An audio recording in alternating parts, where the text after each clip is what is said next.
Welcome, Gunrunner.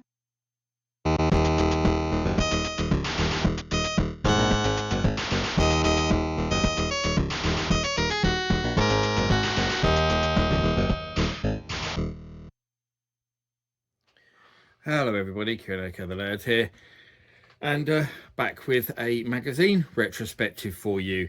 And this one is a follow-up to a previous video, because you may remember quite a few months back when I looked at Total Control magazine, and it was indeed these two issues you can see in the background here that I looked at. And when I did that, I mentioned how I'd got them as part of a massive bundle of magazines that I bought from a local charity shop, and that I had loads more. So it was obviously obvious that I was going to return to this magazine at some point, and here we are. And I have two more issues which I have here. That is it. So unless I acquire some more from somewhere else, there won't be any more of these.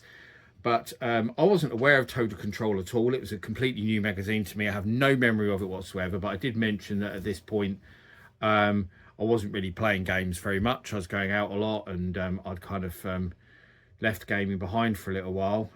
So, you know, that's why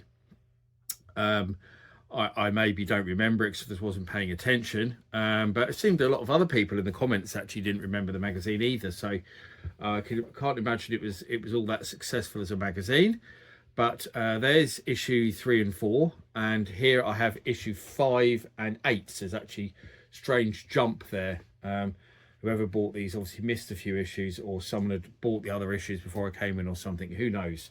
But I have two more anyway. So these issues are quite interesting in one way, that obviously it's the birth of the Dreamcast, which I did find quite interesting, and that continues sort of into the next lot of magazines as well, of course, more Dreamcast coverage. And one of them is actually interesting in particular, because it talks about the death of the Saturn, which is very interesting. So the first one I'm going to grab here, we'll go in order of the issue numbers. So we'll go with issue 5 here, with its Final Fantasy cover. I'll have to move the camera up very slightly. There we go, as it's not in frame. Always a problem when you film these magazines, because you don't know till you start looking at them. So what's in this one? Some Dreamcast stuff, as I said: SimCity 3000, Akuji the Heartless, Street Fighter 03, Carmageddon 2, Micro Machine 64, Quake 3 Arena, Resident Evil 2, Roll Cage, Championship Manager 3. So plenty of big name games in here. And like the others, there's lots of gratuitous Tomb Raider. And I laughed. I seem to remember when I was looking at the others, I can't remember if it was those magazines, those other Total Controls, well, it was the Games Master magazines I was looking at actually, but around the same period, about the amount of sort of soft porn Lara Croft that you saw in them, and how so many teenage boys seem to just get so excited by this back in the day. I mean, I look at that, it's a rubbish computer generated image. I don't know how you could get excited over that, but there we go. It seems very laughable to me now. There's a very, very young looking Michael Owen promoting his game. A nice South Park advert, and there's our contents. I've already mentioned quite a few of the things there that are in this mag, so we'll just go through it. More contents. We've got like a second contents page, which is a bit weird. An advert for Machines, which is a game that I have no recollection of whatsoever. There's the people who work on it. So it was made by Rapid Publishing, who apparently were based in Exeter. God, I used to live not far from there, so that's quite funny. I didn't realise there was any magazines based right down in the West Country down there. That's quite interesting. But strangely, it's printed in Carlisle, so which could be further away from Exeter, complete other end of the country. Advert for Demon Internet. It's the very early days of the internet here. So there's our report on Quake 3 Arena, a pretty groundbreaking multiplayer FPS. Some little news, talk about the Wonder Swan getting Sony's backing. It didn't really, because Sony ended up releasing their own handheld. Psygnosis, closing some offices. Rare reveals Donkey Kong 64. Some more about Tomb Raider. They bloody love Tomb Raider at this point. It was just ridiculous. Half-Life, bit about Yu Suzuki there. Soul Reaver, Command & Conquer Tiberian Sun, Turok, Unreal for PlayStation. There's our all format chart. So very depressing there to see FIFA 99 in #1 position, Grand Theft Auto 2, which is a good game. V-Rally, Brian Lara Cricket, Colin McRae, Crash Bandicoot. And that's further down. Sorry, I'm reading the wrong way around, aren't I? So it's FIFA 99, Tomb Raider 3, Crash Bandicoot 3, Turok 2, Tonka Touring Car, then Grand Theft Auto V-Rally, Brian Lara, Colin McRae, Crash Bandicoot.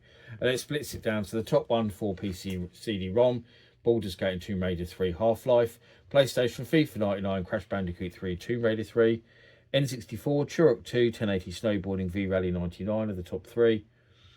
So obviously the PlayStation sales is dominated the multi-format chart, as you'd probably expect actually at that point. Top 10 PC downloads. Subscribe, more news. Final Fantasy, what's that, 8? Carmageddon 2.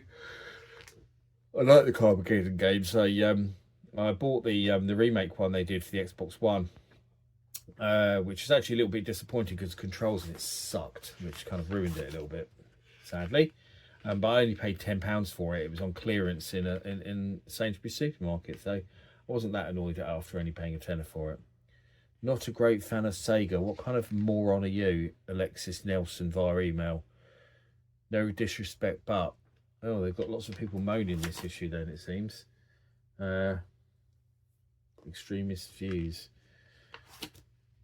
Okay, so this is interesting because this is women in video games. Very interesting article because there it goes right back to Barbarian, of course, with the Maria Whittaker and Wolf from Gladiators. I can't remember his real name. Michael Van something or other. But anyway, them on the cover. That the adverts for Barbarian got banned because of the gratuitousness of the cover. Well, look, Schoolgirls feature heavily in fantasies. No way. Look, it's a nude Lara Croft. Oh, God. They're talking about how women were very much sexualised in video games at that point. Interesting to see a Spectrum game down there, actually. It's from Aliens. Resident Evil 2. Okay, I apologise if it jumped suddenly there, but weirdly, my camera shut off and it just said something has gone wrong. Please try again. I've never ever seen that. Really, really strange error message. So, yes, so now I've had to stop it and start it again. And now my camera's not quite in the right position. So, we're at Roll Cage, which I was about to say, then I got cut off, that it was quite interesting because it's developed by Attention to Detail, as it says here, who probably were famous, most of all, for creating Cybermorph, the Atari Jaguar's first game. So, worked on the Conix multi-system before that. So, yeah, they later came out with Roll Cage for PlayStation. And I believe that Roll Cage actually started development as a Jaguar game. They told me very early version of it, and then it went on from there and became a PlayStation game. So there we go. Hidden and Dangerous for PC by Take-Two Interactive. Jet Force Gemini, legendary N64 game there. Silver RPG. Lander by Psygnosis, don't remember that one at all. Psygnosis stuff is usually good though. Lead and Destroy, that's got to be a PC game. Yes, it is, by Ubisoft. So the history of the RPG. So I like these kind of articles that I did in Total Control, actually. I said this when in the other video where I looked at these, you know, the women article was really good there. And then this history of RPGs. So they go right back to the beginning, sort of show some of the early sort of 8-bit computer games and stuff from Japan, and obviously Zelda on the NES and stuff like that. Games Arena, the best games at the lowest prices. So Quality Control, this is our reviews section. So there's Championship Manager 3, a game that I did actually play a bit of at that time, actually, because I had a friend with a PC who lived literally just around the corner from me, actually. And I sometimes used to go around his house and play that with him. We'd have a few drinks and stuff. So actually, that's one of the few games from that period that I did play. So I remember playing quite a bit of that, and I loved it. I thought it was amazing. So it's easy to see why it got 90 there and a Control Award. There's Akuji the Heartless, a kind of bit of a legendary game, actually. I can't remember if did this get a remaster, or was it people were asking for a remaster? I've got a feeling that people were asking for a remaster, because I know they did Legacy of Kain Soul Reaver, and I think people were asking if they could do that as well. Correct me if I'm wrong. I might be out the loop there. But I seem to remember a lot of people crying for a remaster of that. I can't remember if they did it or not, though. SimCity 3000, which they gave 67, so they weren't about it. So it's obviously not as good as SimCity 2000. I've never played 3000, but SimCity 2000 was amazing. I loved it on the Saturn. I played so much of it on the Saturn. Micro Machines 64, which kind of makes Micro Machines a bit 3D. Seems to look all right, though. I can't say I've ever played it, but it looks all right. I like the Micro Machines games. They give that 85. Tom Clancy's Rainbow Six Eagle Watch, 80% on PC. Premier Manager 99 on PlayStation. I'm trying to think if I played that one or not, whether it's the earlier. I think it was 98 I played actually on PlayStation, not 99. I quite liked it. It was good. 98 was good anyway. I don't think I played 99. Delta Force, that's a PC game, 85. Jedi Knight Dark Forces 2 on PC, 75. Surprised at that. I thought it was quite a high regarded game. Sid Meier's Alpha Centauri, which I gave 90. I've heard good things about that. I've never played it though. Quake 2 Deck Pack, Extremities, I gave that 73. And then some little reviews here. So King of Fighters R1, that's Neo Geo Pocket, isn't it? Yeah, so they gave that 82. Devil Dice, that's PlayStation, 78. Pocket Tennis, Neo Geo Pocket, didn't even bother using a screenshot. Just a picture of the box art. It's a bit stupid, isn't it? 77. Viper Racing for PC, 71. Harvest Moon, what's that, Game Boy? It is, yep. 70. Quite surprising, since it's a bit of a legendary game. Still, franchise still going today. Grand Stream Saga, 72. Baseball Stars, Neo Geo Pocket, could be bothered to screenshot again, just showed the box art. Why do that? 81. Live Wire, that's PlayStation, 78. Eliminator, PC, 42%. Neo Geo Cup 98 plus, Neo Geo Pocket. Again, I mean, that's so poor, not even a screenshot. Verdict 39, I mean, really poor. Pro 18 World Tour Golf by Psygnosis of PC, 35. God, they really didn't like that, did they? Mortal Kombat 4 for the Game Boy, 70. Rampage World Tour for the Game Boy. I didn't even know it was on Game Boy, actually. Got 27. God, they really hated that. I had it on the Saturn. I've got it on the Saturn even, and it's really good. On the Saturn. NFL Extreme, that's the PlayStation game, 77. So Having Words with Webmaster. So someone from The Big Breakfast. Don't really remember him at all, but okay. And then adverts, which I always like looking at, because it's always interesting when I spot places I remember. Don't see any places I remember at the moment. Done some reviews of other things, like a portable Panasonic DVD player there. Some game controllers, a light magnifier for the Game Boy. A Pro Organizer, a steering wheel, Poseidon Series 3MX, little palm top computer there. Very cool. Back issues, and then they've got some import games that they cover. We want 50% of the market, says Sega Chief for Dreamcast. Dreamcast did do well in Japan, better than it did in other countries actually. Update Shenmue.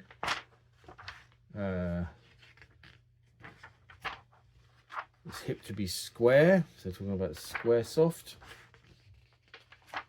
and their games. Sega Rally Championship 2 on Dreamcast, which they really liked.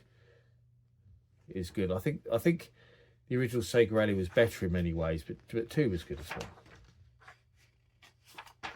Big review for that. Street Fighter 03. That's what version's that? PlayStation. Yes, it is, yeah, and it says it's on other formats as well. 80. Goemon's Great Adventure, that's N64, 72. Incoming, so that's Dreamcast. Rage Games, another people who started off on the Jaguar, well, they didn't start on the Jaguar, they started on the 16-bit computers, actually Striker, but they did Power Drive Rally for the Jaguar, which was an amazing game. 88. All-Star Smash Brothers for N64. 80. Another kind of legendary franchise that's still going.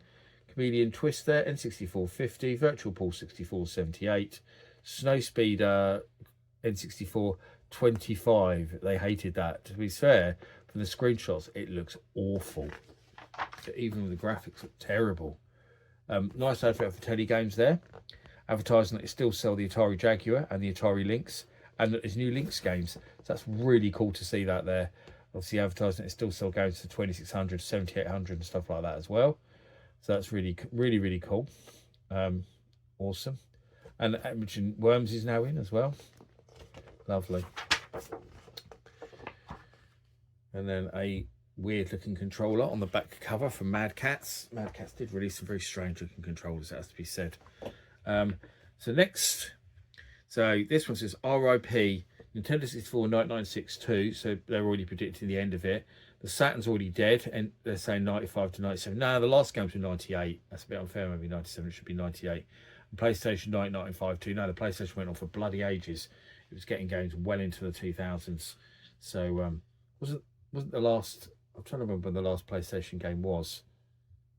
2004 or something. Something mad like that. Anyway, yeah, so it kept going for quite a while anyway. So we'll see what they have to say inside. Oh, no Tomb Raider advert to start with. I'm disappointed. Mech Warrior 3 advert. And then contents. Jump Runner. Shadow Man, Handheld Heaven. That should be interesting. There's a picture of Game & Watch there. Games Hell. So talking about rubbish games. That should be interesting as well. What else we got in here? Quake 2, Gran Turismo 2, V-Rally 2, Dead or Alive 2. Lots of sequels then.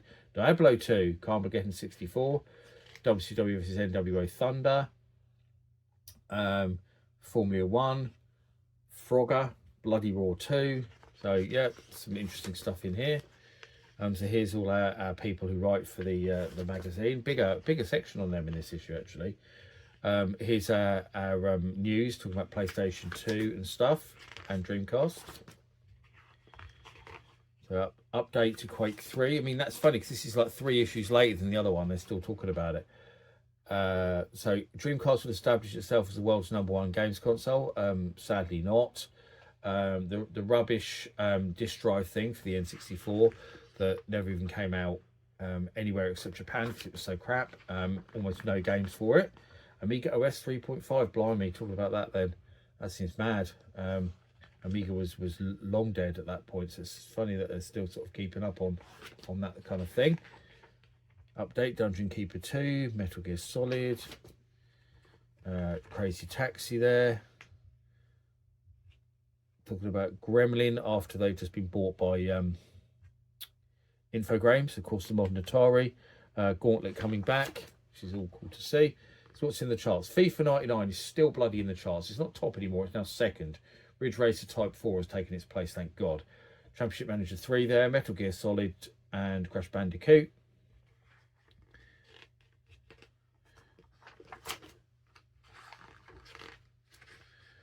I wonder how many issues there was, because this is obviously the latest. So I wonder how many more issues there were after that. I'll have to investigate, because as I say, I don't remember this mag. I don't remember seeing it or anything, so I don't know how successful it was. So Jump Runner preview. Shadow Man preview. A quite famous and legendary game. So it's talked about a lot. There's Quake 2, N64. And Gran Turismo 2 for the PlayStation, which was a remarkably good game.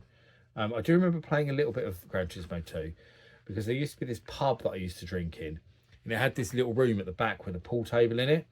And actually, in the corner, these new landlords took over, and I got quite friendly with their son. He was the same age as me, and he used to sometimes, they had a TV in the corner of the pool room. He sometimes used to set his PlayStation up on that TV in the corner of the pool room, and we used to play Gran Turismo 2 on it. So I do have some memories of that game, actually. I've forgotten all about that. Memory unlocked there when I saw that. V-Rally 2, Dead or Alive 2. That's Dreamcast. V-Rally 2 is PlayStation. Monster Truck Madness N64. Draken, that's PC. Carmageddon 64, N64 obviously. There's Diablo 2 for PC. Buggy Heat. What's that for? Dreamcast. I can't say I've played that, and I like drop racing games. Hybrid Heaven at Nintendo 64. Slave Zero for PC. Outcast for PC. And then here's that little handheld section. So there's the Game Boy Color. There's talking about Nintendo Game & Watch. Vectrix isn't really a handheld though, is it? So it shouldn't really be there, in my opinion. It's a bit strange talking about that.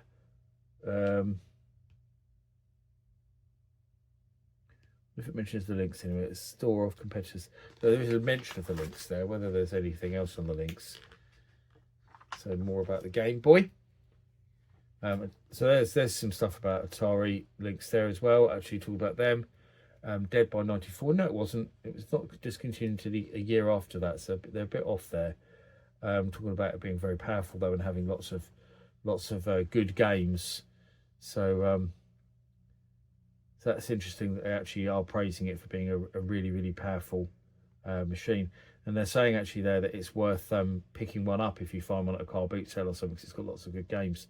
So it's nice to see them actually sort of bigging it up a bit there. A bit about the Game Gear. Virtual Boys, Sega Nomad, talking about emulators. Don't think there was any Link simulator at that point, but DVD reviews, Gattaca, Night of the Living Dead, The Big Lebowski, which I really liked, of course, it's a great film. Wild Metal Country, what's that PC? Yeah, from Gremlin, 85. Bloodlines, that's PlayStation, 61. Vigilante 8, 58. Sorry if it jumped again, I had to go and answer my door. Big Amazon delivery, most fit for my wife, as always. The Monkey Island Bounty Pack for PC, so compilation of all the previous games, I'm guessing, 85. WCW versus NWA Thunder for NCC4 PlayStation, 65. Didn't like that one so much. I used to watch a lot of WCW back then. Wrestling, that's one thing I did watch. I used to watch it late at night. It used to be on, what channel was it on? What's that channel we had on cable? Oh God. The Turner Broadcasting one. It was a Turner channel, wasn't it? Used to mainly show movies, but I can't think what the bloody channel was called now, but it used to show WCW on it, so I used to watch that. Very good. Then there's Top Gear Rally. That's the Game Boy version. That is really good, the Game Boy version. They go 81. I think it deserves more than that. The Game Boy version is so good. Running Wild. That's PlayStation, 60. There's F1 for PC, 84. Just noticed actually, it's interesting to see that it was developed by Lancor. Because Lancor go back to doing Vroom on the ST, which is an incredible F1 game. And then Vroom on the ST became the official F1 game for Domark. So it obviously just progressed from there, and obviously Lancor just kept on doing them. Lancor are really good at that stuff. A French developer. Constructor 2, Street Wars, that's PC. 34. God, they didn't like that at all, did they? Puma Street Soccer, that looks shite. What did they say about... Yeah, it is shite. 30. I haven't looked at the score, PlayStation. It just looks bad. Sounds bad as well. Super Breakout for Game Boy, 55. Shadowgate Classic for Game Boy, 67. Sports Car GT for PlayStation, 37. Didn't like that much. Red Guard, what is that? PC game. Never heard of it. 87. Sin Mission Pack for PC, 77. Buster Move 4, PlayStation, 79. I love the Buster Move games. They're great. Frogger for Game Boy, 70. Yo-Yo's Puzzle Park, that's PlayStation, 61. Twisted Edge, Nintendo 64, 58. Bloody Roar 2, that's PlayStation, 72. X-Wing Alliance, PC, 89. Buster Move 4 again. Why have they repeated the review of Buster Move 4? It seems to be exactly the same review. PlayStation. Yeah, they literally repeated the same review. Brilliant. Well done. Requiem. That's PC, I'm guessing. Yes, 79. There's stuff about websites and the early days of the internet that they always have in here. Talking about Championship Manager there with the crew that behind that, the Collier brothers. That's interesting to see. Here's our add-ons, so a trackball and a mouse and stuff like that. Dreamcast memory cards and light guns, foot pedal. So this is the cover article here, the next generation, talking about what's dead and what's coming. So interesting article. So talking about Sega there and saying about how it's important to get things right after the Saturn. So a preview of some of the games that are coming, like Sonic and Shenmue and Power Stone and Metropolis Street Racer, stuff like that. And then talking about PlayStation 2 with Ken Kutaragi, who is known to embellish what he said quite a lot. He couldn't really be trusted. Mario's Last Stand, so there's a bit about Nintendo and showing where they came from the NES upwards. Talking to some people about different things. Another nice advert for Telegames, a different one to the other one. So look, Jaguar 64-bit collector's console set. This will make you sick. $39.99, including 3 games and an extra joypad. You'd be lucky to get a game for 40 quid on its own, unboxed, for the Jaguar these days.